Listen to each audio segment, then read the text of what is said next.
बोलो तुलसी मैया की जय हो। बोलो कार्तिक महात्म की जय। आज कार्तिक महात्म का 18वां अध्याय है। नारद जी बोले, अब रौद्र रूप महाप्रभु शंकर अपने गणों के साथ नंदी पर चढ़कर हंसते हुए युद्ध भूमि में आए। उनको आया देखकर उन पराजित गण फिर से वहां लौट आए और फिर सिंहनाद करते हुए आयुधों से दैत्यों पर प्रहार करने लगे। भीषण रूपधारी रुद्र को देखकर दैत्य भागने लगे। तब युद्ध में अपने दैत्यों को पराजित होते हुए देखकर जलंधर हजारों बाण छोड़ता हुआ भगवान शंकर की ओर दौड़ा।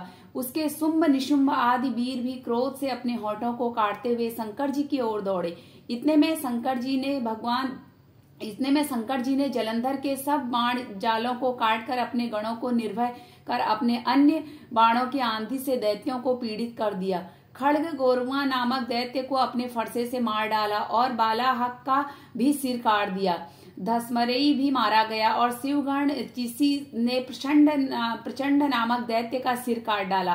किसी को शिवजी के बैल ने मारा और कई उनके बाणों द्वारा मारे गए। यह देखकर जलंधर अपने शुंभ निशुंभ आदि दैत्यों को धिक्कारने लगा और भयभीत होकर धैर्य देने लगा कि किसी प्रकार भी वह मस्त दैत्य दोबारा युद्ध भूमि में जाने को तैयार न हुए तो दैत्य सेना ने पलायन किया।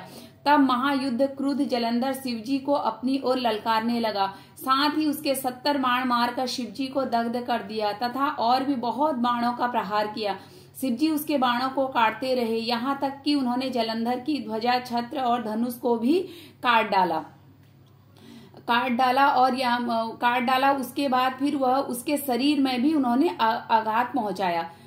धनुष के कट जाने से जलंधर ने प्रचंड बाण मारकर उनकी गदा के टुकड़े कर दिए तथा उसने समझा कि शिव मुझसे बलवान है, अतः उसने गंधर्वी माया उत्पन्न कर दी। अपने गंधर्व अप्सराओं के गण पैदा हो गए। वीणा और मृदंग आदि बीजों के साथ नृत्य व गान होने लगा। इसके अपने गणों सहित रुद्र भी मोहित हो गए। उन्होंने युद्ध बंद कर दिया। फिर तो काम से मोहित हो जलंधर जल्दी से त्रिनेत्र भगवान शंकर का रूप धारण करके वृषभ पर बैठकर पार्वती के पास जा पहुंचा। उधर जब पार्वती ने अपने पति को आता देखा तो अपनी सखियों का साथ छोड़ दिया और आगे आई। पार्वती को देखकर कामातुर जलंधर का वीर पतन हो गया और उसके पतन से वह जड़ भी हो गया। गौरी ने उसे दानव समझा और अंतर्ध्यान होकर उत्तर की ओर मानस पर चले गई। वहां पार्वती को न देखकर जलंधर फिर शिवजी की ओर लौटा। उधर पार्वती ने भगवान विष्णु को बुलाकर दैत्य धन का वह कृत्य कहा और प्रश्न किया कि आप इससे अवगत हैं। भगवान विष्णु ने हाथ जोड़कर उत्तर दिया, आपकी कृपा से मुझे सब कुछ ज्ञात है। हे माँ, जो आज्ञा हो पालन करूं।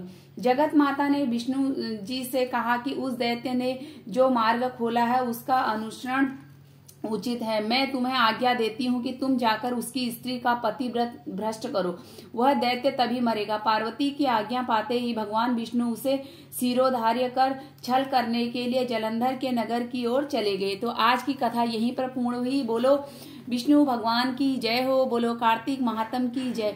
एक कहावत के अनुसार मालती के तेल से खुजली नष्ट हो जाती है और कटी हुई चीज सुंदर, चिकनी और मुलायम हो जाती है तथा उसकी सुंदरता और सुगंध चित्त को भी वह मोहित कर दिया करती है। बोलो तुलसी मैया की जय हो। बोलो कार्तिक महात्म की जय हो। जय जय माँ तुलसी मैया की।